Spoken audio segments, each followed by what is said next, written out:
Dėmesį, šiame video bus kalbama ir mirties tema ir mintimis apie mirtį. Tad jeigu tu jauti, kad šitas video yra tu per jautrus, tai rekomenduoju išjungti video. O tie, kurie pasiruošę kalbėti šią temą, kviečiu pasilikti šiame įraše, nes jame pasakosiu apie tai, kas praeityje man padėjo surasti viltį. Kai kiekvieną dieną atsikeldavau su mintim, kad noriu numirti ir su ta mintim ir užvykdavau. Atsimenu, tai buvo itin skaudus momentas, bet tuo metu atsirado viena viltis ir ją su jumis dabar pasidalinsiu. Ja dabar pamatysite ištrauką iš mano YouTube kanalo, kuriame dalinos, kas praeityje man padėjo atsikelti iš lovos ir vėl pajausti gyvenimo džiaugsmą. Ir jeigu tu susiduri su mintimis apie mirtį arba tavo artimasis draugas, tuomet tikiu, kad šitas video atneš nors truputėlį vilties ir įkvėpimo tavo gyvenime. Nes jeigu man pavyko tai pajausti, tai tikiu, kad ir pas tave ateis ta viltis. Ir diena jau bus ne tokia tamsi, o bent jau truputėlį šviesi.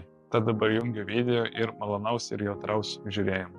Tai gerai, tai kaip aš pradėjau pagalbos ieškoti, iš pradžių tiesiog kineziterapeutai parašiau apie savo visas fizinės problemas.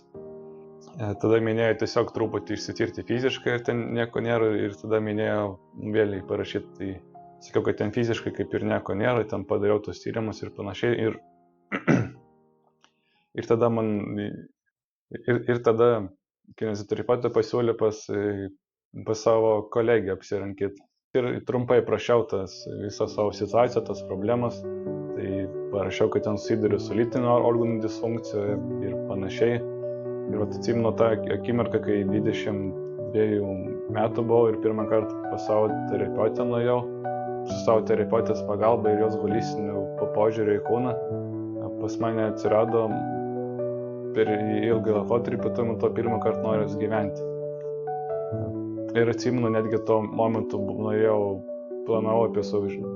planavau apie mirtį 22 metais, bet